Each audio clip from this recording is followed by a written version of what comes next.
Throughout the years, we've seen many takes on Superman. Whether in comics or on TV or in the movies, the character Superman has persisted.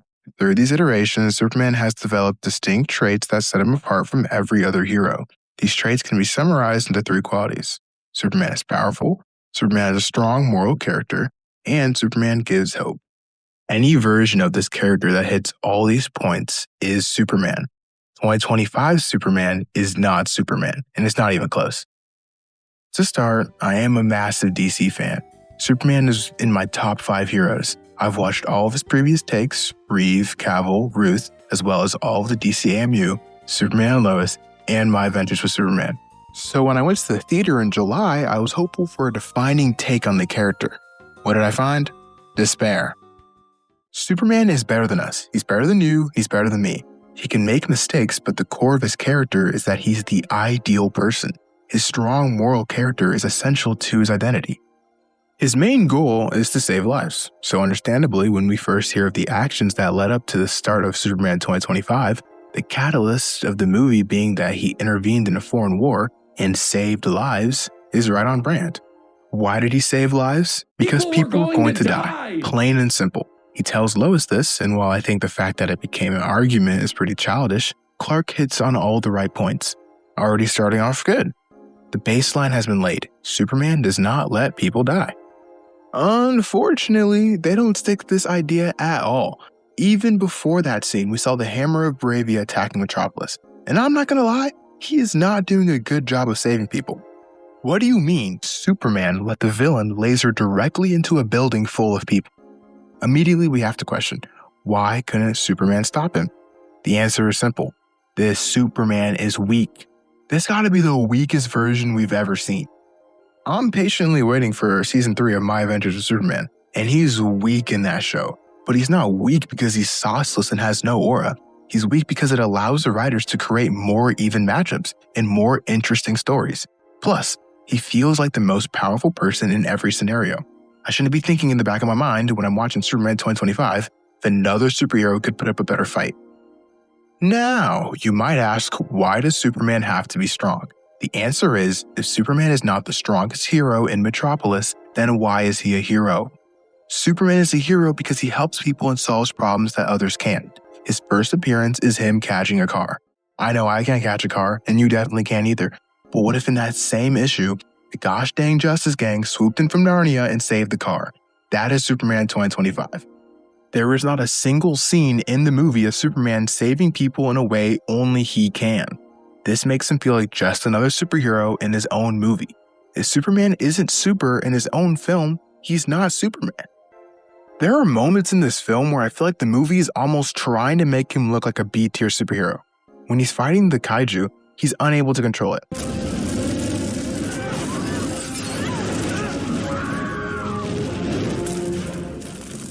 He does nothing to stop it from potentially burning people inside of a building. Once again, miraculously, they're all fine. But what if they weren't? Would Superman just fail? He wants to find a way to stop the monster without killing it. But he makes no plan on how we could actually do that. I know it's a comic book movie, but I don't understand why people use that to excuse basic logic. Like, why would the citizens of Metropolis be standing and looking at a giant monster that is currently endangering the lives of everyone? I've seen more urgency in the citizens of the Bikini Bottom. To add to the tomfoolery, Superman isn't even the one to stop the monster. It was Mr. Terrific. Hold on. When you think about it, the only person Superman defeats by himself in the entire movie is the Engineer. Ultraman was stopped from killing Superman by Krypto. Lex was stopped by Krypto. The Kaiju was stopped by the Justice Gang. Even the leader of Bravio was stopped by Hawkgirl. How do you go 1-4 in your own movie? One of the worst scenes in the movie is when Metropolis is being attacked and Superman is simply sitting down doing nothing. I've seen a lot of defenses for the scene, and I'm going to tell you why all of them don't hold up. The first question we need to ask is, why did this version of Clark Kent become Superman? Is it because he realizes he can use his powers to save people's lives and help them? Is it because he loves the people of Metropolis and wants to save them from anything that could possibly hurt them? While those things could be true, the movie gives us a clip of his parents telling him to help humanity. Zor-El has always been an essential motivator in Clark's journey towards becoming Superman, but making his parents the main reason he's a superhero is terrible. When he learns that his parents weren't good people, he becomes so emotional that he disregards the city's safety. This Superman got so worked up from a little media backlash and a dude throwing a can at his head. Compare that to another amazing hero like Spider-Man, who is attacked ceaselessly, shot at by police, and is often despised by the city he protects, yet still chooses to be Spider-Man. Why? Because he knows he has the ability to help and feels the responsibility to do it. It might be a Spider-Man quote, but it applies to all great heroes. I've heard Superman doesn't help the Justice Gang because he knows they can handle the monster, but this take is in direct conflict with how Superman has been shown to view the gang. During the kaiju fight, the gang was unconcerned about the destruction they were causing. The movie clearly made an effort to show Superman's empathy. He even saved a squirrel. So if he believed the Justice Gang could handle the monster, he still should have gone to ensure the casualties were limited. He doesn't go because he doesn't care. That's my fundamental problem with this version of Superman. I don't love the Man of Steel, but I can acknowledge that it nailed the basics of Superman. Early on, we see Clark's school bus crash and begin to sink. Even after being bullied literally seconds before, he doesn't hesitate to save the lives of everyone on the bus. This scene is special because only Clark can save the bus. A few minutes before, we see a scene of him saving lives on an oil rig by literally holding up a massive tower. In Superman and Lois, he stops an avalanche, a train derailment, and a whole nuclear explosion. These are the kind of feats that Superman should be doing. That doesn't mean he needs to be ridiculously powerful. It means that the things that can stop him should be at his level. His level should be much higher of that than a normal hero. Alright, it's analysis time. I'll present one scene that summarizes all the problems I have with this movie. Towards the end of the film, Lex Luthor decides the best way to draw out Superman is to create a world-ending rift to rip through the city. Where do I begin? The first major problem is that this is not Lex Luthor. People claim this is the most comic accurate Superman movie, but unfortunately, that is just not the case. Comic book Lex Luthor is a powerful businessman with significant influence in Metropolis. Comic Lex is desperate for adoration. Lex's origins have always been that he grows to hate Superman because he's jealous of the attention he's getting from the people of Metropolis. He also despises that Superman is an alien and claims that he's a threat. Comic Lex is cunning, manipulative, elitist, and slightly crazy. But Lex would not destroy the entire city of Metropolis. Now, I'm not saying Lex has never caused destruction to Metropolis, but when he does, it's always for a solid or at least understandable reason. Lex is supposed to love Metropolis or at least care about it. This is literally common knowledge. Even the clueless AI overview knows this. How this is the version of Lex we ended up with is beyond me. Returning to the scene, the rift hits the city and causes buildings to tip over like dominoes. It's time to establish a precedent. It's called movie shenanigans. Certain things happen that aren't physically or logically possible, but the viewer isn't supposed to care because it's a movie. Examples include holding up large objects without punching straight through them, normal people surviving large falls, and the protagonist never getting hit by a rain of bullets. We turn off the logical part of our brains to enjoy a good story. However, films can ask the viewer to re-engage their brains by setting a precedent for how things operate. This is why I don't mind the buildings unrealistically tipping over like dominoes. Not only does it just look cool, the movie had already established that physics work differently. What I can't overlook is the fact that people are still in these buildings. When the city faces massive threats, what do the citizens do? They stand there and stare at it. If they had done it once, I could let it slide. But it happened twice. So now when they show some people evacuating, based on the precedent they've already set in the movie, people should be either not evacuating or slow to evacuate. Even if people had evacuated immediately, there's no way they could have gotten out of danger in time. We literally see this happening, bringing us to the worst part of the scene. Dozens of cars and people are trying to escape the city when a massive building begins to fall on them. We clearly see many people get consumed by the wave of destruction. What do you think happened to these people? You think they just despawned? No, they're dead. Superman sees this and flies over. He sees that a car will get crushed if he doesn't stop the building, so he holds it up. Cool moment, right? No! Hundreds of people just died. Superman is ore farming on the top of the dead bodies of hundreds of people. Are we supposed to care that he saved one person? The movie expects us to just turn off our brains and ignore the deaths of hundreds of people due to Lex Luthor.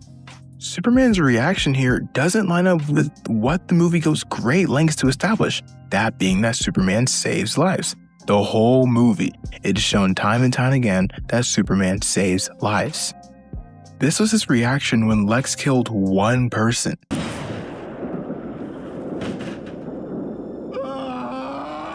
Now, Lex has killed hundreds and he's aura farming? A common rebuttal to the scene is, what is Superman supposed to do? And my answer to that is, I don't know. How about not writing situations where Superman is unable to save people? And if you do, it needs to have an effect on it. This is basic writing 101. Even CW Flash knew this.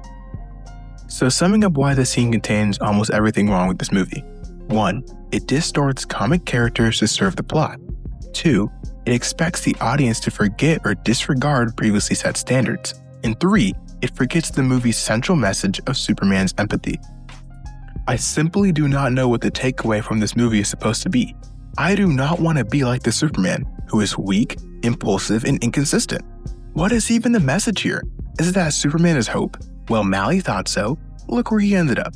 Is the little boy in a Superman flag supposed to change it to Green Lantern? What do people see in this take of Superman that is so good? Every single aspect of Clark's personality is done worse here. I feel like many people are rating this movie against the Man of Steel rather than other Superman media. You know, Superman 2025 reminds me a lot of the Flash movie. The Flash is the coolest superhero ever made. Don't come at me, it's the truth. His powers are not only entertaining, but also really fascinating. During the Flash TV show seasons 1 to 5, which are the only ones that exist, Barry's powers slowly grow as he progresses, each power usually getting its own episode and moment in the spotlight. When I watched the Flash movie, I saw Barry running fast, creating speed tornadoes and lightning shockwaves, but I had this feeling I couldn't pinpoint. I kept wondering, why don't I find any of this cool? Then I finally realized why. It's because the movie doesn't think it's cool either. If a hero's superpowers become something they can just do, the audience will treat it that way. The spectacle is completely stripped away when the in-universe reaction is non-existent. For example, Superman 2025 starts with him falling from the sky and crashing hard. He has to be dragged to the Fortress of Solitude by Krypto. Immediately, our view of Superman is reshaped. Superman is at a low point, and according to good writing, when a character faces a setback, they should go through a difficulty to overcome it. Superman gets healed in a pretty excruciating way to get back into fighting shape. When he finally says his goodbyes and triumphantly flies off for the first time, it feels like a well-earned victory. Mixed with the great score, I was thinking, wow, this movie might be good. This writing cycle is what makes superheroes so cool. It's not just that they can do impressive things, it's the reasons why they can do it and how their powers are used in each scenario that makes them so remarkable. This and the black hole scene are the best in the film because they understand this idea. The rest of this movie falls into the trap that too many movies are falling into nowadays, being it's already established so there's no reason to hype it up. For pretty much the rest of the film, Superman's powers are just things that he has. There's no real emphasis put on them. Superman just happens to have laser vision, just happens to have X-ray vision. These are major moments that feel hollow because of the lack of setup. The normalization of his powers ultimately stems from the idea that we don't need origin stories. While I personally believe every new take on a hero should have an origin story, I do understand why filmmakers have been moving away from them. They can be repetitive. But because of the lack of an origin story, movies skip the vital moment where the hero's abilities surprise not only the audience, but the people around them. I'm not saying a movie needs to be an origin story to achieve this, but it's often a key component in first appearances. The Batman's I Am Vengeance scene is so effective because both the viewer and the thugs have visceral reactions to Batman's brutality. The citizens of Metropolis should be shocked by Superman's abilities, even if he's in year 3. Did you see that? See what? Some guy just saved a kid from getting killed by a car and then he flew up into the sky. It's hard to get excited when the movie isn't. There's nothing wrong with children jumping into Superman's arms after a huge battle. But no one is commenting how bizarre the entire situation is. These 4 superheroes who can fly just took down a giant monster, threatening to obliterate the city. I know as a viewer that that's extraordinary, but do the citizens know that? A massive set piece in the film should not be reduced to, I'm glad they stopped it, on to the next thing.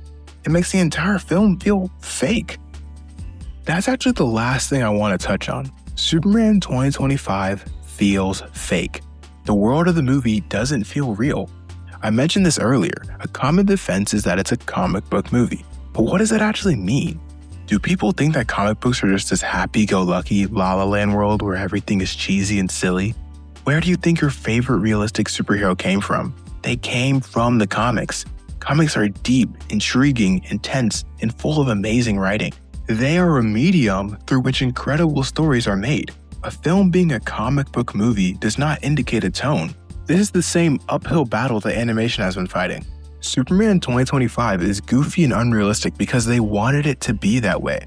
This film was Lex Luthor's comically evil because they chose to write it that way, not because the source material supports it. That's why I claim that this Superman is not Superman. You may have been watching the movie and sometimes feeling, dang, this just feels like a guy in a suit. Because it is. Superman is shown to be weak and unable to solve problems on his own. The image of Superman as a beacon of hope for Metropolis is shattered by the existence of other heroes who are more effective than he is. His constant moral failures lead you to wonder if the guy you're watching is truly a Superman or just a normal man. This is usually the part where I suggest changes the movie could have made to be better, but honestly, throw the whole movie away and try again. I struggle to fathom how this is the approach they took to adapting Superman. Why use Green Lantern and Hawkgirl when they could have used Steel? Why are there company-sponsored heroes this early into the universe? This isn't The Boys.